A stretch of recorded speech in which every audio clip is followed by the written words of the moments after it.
Hi, I'm Kathryn Lopez from the National Review Institute. Mark Rienzi, the president and CEO of Becket, the religious liberty law firm that wins so often at the Supreme Court for religious liberty and freedom. Thank you for your work. I wanted to talk to you, Mark, because the Little Sisters of the Poor are in the news again. A federal district court just ruled against them uh 14 years after this began, correct? Why Yep. on earth is this still going on? Yeah, I could take a few hours to tell you that. I'll tell you the short version of the story. And first, the headline is right. A district court judge in Philadelphia ruled against the Little Sisters today, even though they've won three times at the Supreme Court already, and this case should long be over. What basically happened is, if you remember, the fight started back in the Obama administration when half of your audience was in middle school. Back in the Obama administration said, let's make a bunch of employers cover abortion and contraception in their health plans. But they said, if you like your health plan, you can keep it. So we'll have this big exception for corporate convenience, right? If the corporations want to do it, they can leave it out. And so the Little Sisters have said for a long time, hey, we're Catholic nuns. We simply can't provide this stuff. And we won that fight for the Little Sisters back in 2013 and 2014, for Hobby Lobby in 2014. Then after Trump won, Trump in his first term did the right thing on this and tried to change the rule to build in a religious exemption. And in any sane or normal world, that would have been the end of the fight. The federal government that used to be demanding this now gives an exemption. We should all applaud and go do other stuff. But it's Right, Trump, so nobody acts normal. right, And right. what happened was all of the blue states sued the federal government and said that it violated the states' rights somehow for the federal government to give an exemption to a federal law. And that's just on the surface of it a crazy argument. It makes Uh-huh. no sense. It's got no logic to it. But that was the claim, was that somehow the federal government was harming Pennsylvania and California by giving the nuns a religious exemption. We litigated that case for a few years, 2017, 18, 19, and then we won that one 7-2 at the Supreme Court in 2020. And at that time, the states in that case had advanced all of their best arguments. They had pushed to the Supreme Court, and they lost badly. And that should have been the end of the fight in 2020 as well. Unfortunately, after that, the state said, well, we still have the arguments that we didn't think were good enough to push the first time. Maybe we can try those again. And they basically sat on the sidelines and encouraged the judges to sit on the case throughout the whole of the Biden administration, during which the federal government said, we're thinking about it, we might do something. To his credit, the Biden administration never rolled back the Trump exemption, right? They Mm. threatened to, they made noises about it, but they left it in place. And the states, because they liked the president, sat on their hands and did nothing for 4 years. It used to Mm. be urgent, but since Biden was president, it was not urgent anymore. And they did nothing, and the judges let them do nothing. So now, 5 years after our last win at the Supreme Court, this judge comes out and says, actually, all those arguments that weren't even good enough to be part of the last losing case, I'm now going to rule in favor of those, and I'm going to, on a nationwide basis, vacate this religious exemption rule. So it's a terrible ruling. It's a poorly reasoned ruling, frankly, and it's one that I don't think the appeals courts or the Supreme Court will allow to stand. But that's why we're back fighting for the Little Sisters of the Poor, a decade and a half after the whole controversy started. And what is essentially their wrong argument? Their argument is that the federal government, that it was arbitrary and capricious, that they had no reason whatsoever to give this religious exemption to the mandate, which is absurd given that the reason was we'd beaten them several times at the Supreme Court, and the Supreme Court said so. So there were a lot of really good reasons that the Supreme Court has already recognized that, of course, the federal government should have a religious exemption in its law. But the argument that the states made and that this judge in Pennsylvania today accepted was there was no reasoning. No one knows. It makes no sense. It was just arbitrary to give this religious exemption. That's a silly argument. There's a reason the states left that behind the first time around, because it was such a dumb, weak argument. They didn't want to advance it. The fact that they're now pushing it and that a willing federal judge has gone along with it is kind of a shame on the system. You mentioned the Biden administration not rolling back what Trump did. You know, I have to say there was a Jake Tapper story back in the day when he worked for ABC, where he reported that Joe Biden in a backroom meeting said, "Wait a second, why are we picking a fight with nuns?" You know, and not to mention nuns who are caring for people that I don't know, Canada would kill, based on a major story in the Atlantic just yesterday.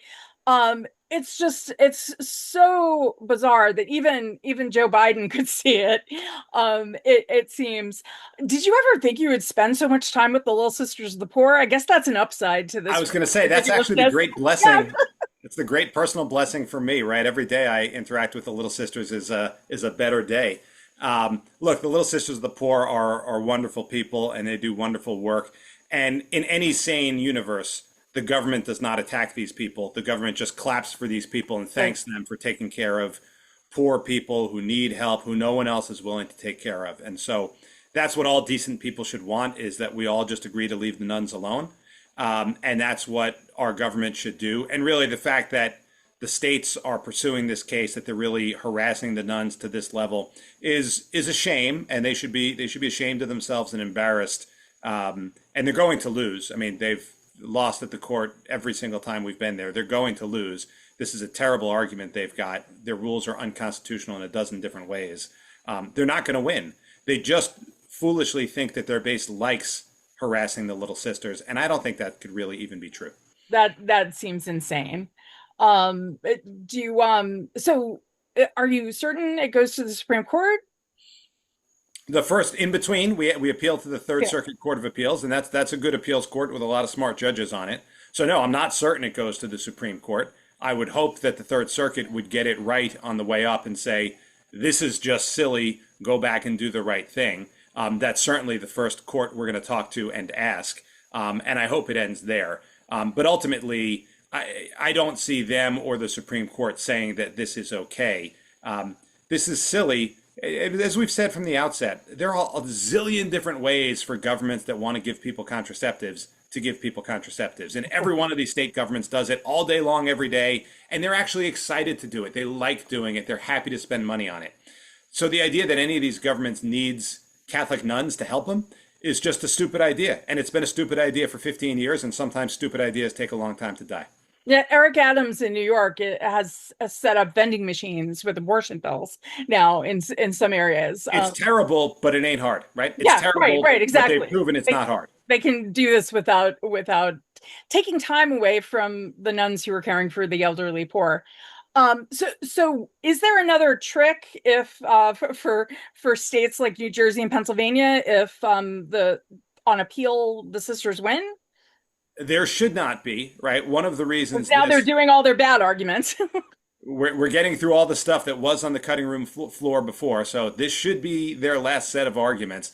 But honestly, this is a situation where it would be really good for the Court of Appeals or the Supreme Court to just firmly say that federal law, the Religious Freedom Restoration Act or the Free Exercise Clause, that those require the government to have this kind of exemption. And in the past, they've resolved the thing in front of them, but not finished the sentence and said, actually, the law requires you to do this. And so I think if the Third Circuit or the Supreme Court just finishes that sentence and makes clear, under the Free Exercise Clause, the governments are not allowed to treat people like this, then I think the whole thing ends. And that's what I think we're headed toward.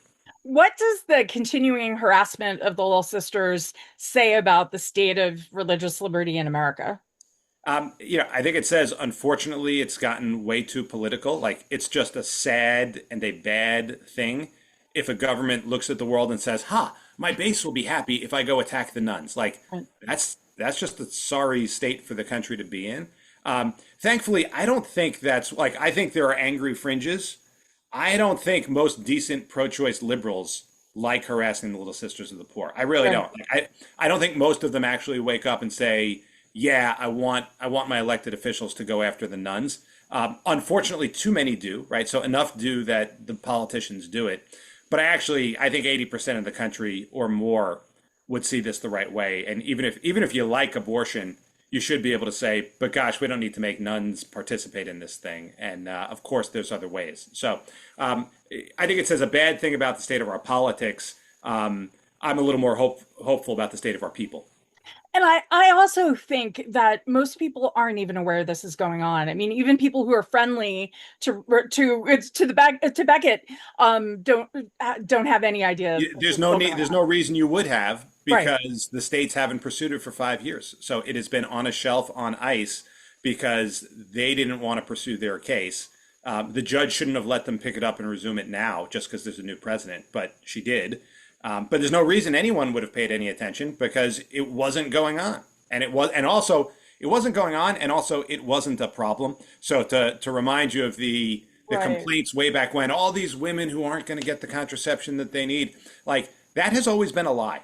It was right. a lie from day one. This has been going on for 15 years, and guess what? The states never come up with. They never come forward and say, "Oh, here's the person who couldn't get contraception because the Little Sisters wouldn't do it." Right? Right. And Hobby Lobby employs, I don't know, 25, 30,000 people, probably more by now.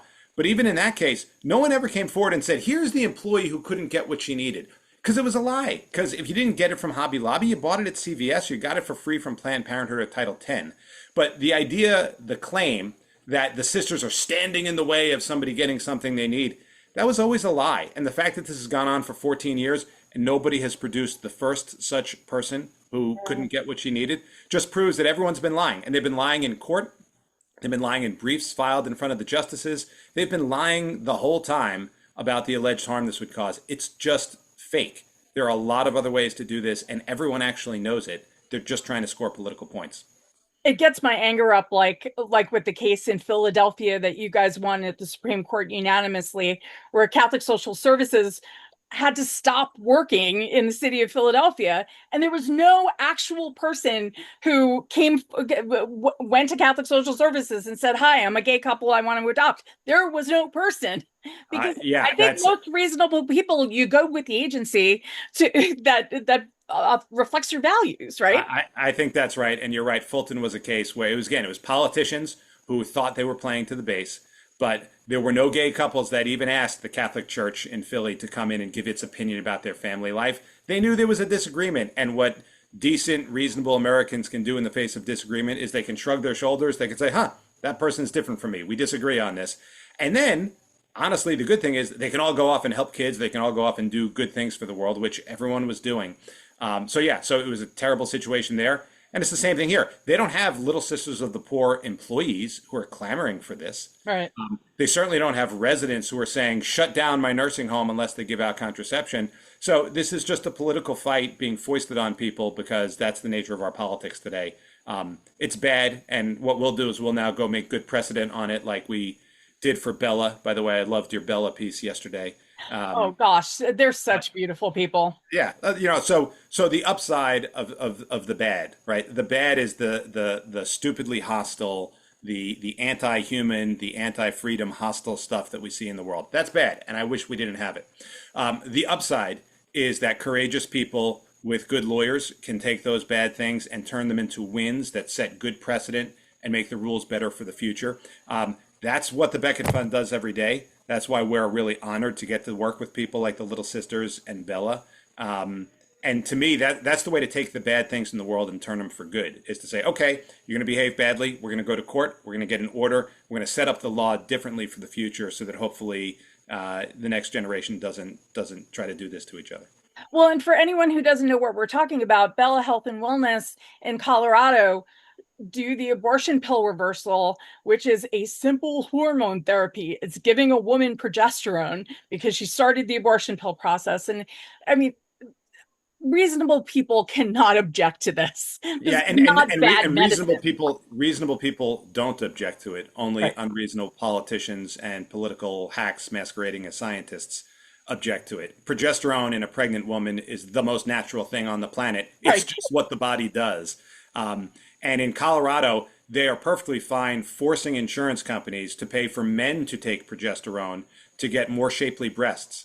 That is required under Colorado law. But for a pregnant woman who wants to save her baby to take progesterone, they tried to outlaw that. That is really, that is unconstitutional. It is anti-woman. It is anti-science.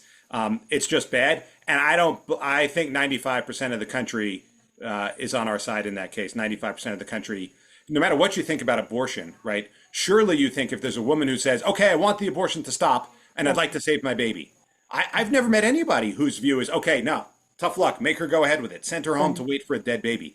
That's a ghastly, awful position. Yet that's what the government of Colorado was trying to do. Thankfully, we won. During that time, there's 16 babies who were born, and there's another 10 healthy pregnancies continuing. So we're saving lives. Bella's saving lives by doing this progesterone therapy. It helps people, and all decent people should be in favor of helping women. Well, whenever I see your name, Mark, I always remember the first case you argued in front of the Supreme Court, that buffer zone case, and Eleanor McCullough, the lead plaintiff, at the end of the oral argument, standing on the steps of the Supreme Court, and just talking about how generous Americans are. And she just stood on the sidewalk outside of Planned Parenthood in Boston and offered women help if they wanted it. If they wanted it, she said, "Good morning." You smiled. Oh my Yep. goodness, how hostile. And I really do. Lots of women were not interested in the help, and that's fine. Right. But hundreds of them, hundreds of women were interested in the help and were having abortions because they felt like they didn't have enough help. And then they found Eleanor McCullough, and then they view meeting that kind woman on the sidewalk as the most wonderful thing to happen in their lives. And they've got living children who they are thrilled that they have because somebody kindly offered help. And the idea that a government would take that away from women, again, is ghastly and anti-woman and bad. And And we won 9-0. I'm sorry. And we won 9-0 And you because won 9-9. Yes, you did. Ruth Bader Ginsburg voted for our side in that case because Eleanor McCullough was so right.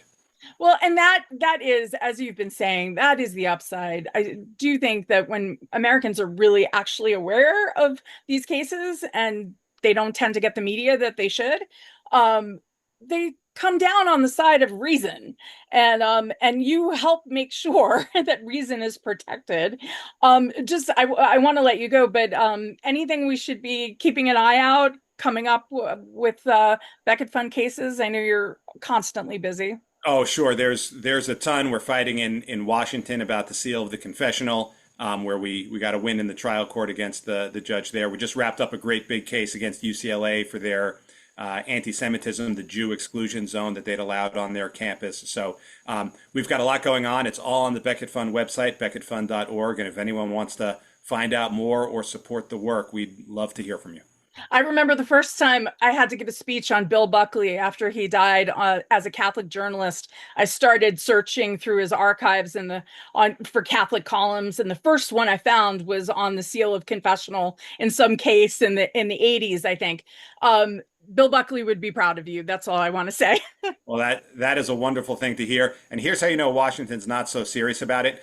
They let lawyers keep confidences all the time, including about like who committed the murder, where the body is, and they don't even want college administrators to have to report a lot of this stuff, but just priests they want to do. So Right. It's just a deliberate attack on the church and on the sacrament of confession. It's not seriously trying to get the information. A whole lot more lawyers know information about crimes than priests, but Washington has no interest in going after them. So it's a targeted law. It's wrong. We won. And if Washington's foolish enough to appeal, we'll win bigger, and we'll find out soon. Pathetic and evil that there's still anti-Semitism. It's utterly pathetic that there's anti-Catholicism. It is. Thank you for fighting it all. Yeah, they're all awful, and decent people should, of course, just say, "Hey, welcome to America. My neighbor's got different religious beliefs. I can live with that." Like, Or God bless none. America. Or none. Free country, right? Free country. We ought to be able to get along like that. It's pretty shameful that our politicians can't, but we'll get them there. They'll learn slowly, but they'll learn. But with your help, Mark Rienzi, Becket, it's Becket.org, right? Becketfund.org. Becketfund.org. Thank you so much for your time, and I'm sure we'll be talking to you again. Thank you. Sounds great. Thanks so much for all you do, Kathryn. All right, bye. Take care.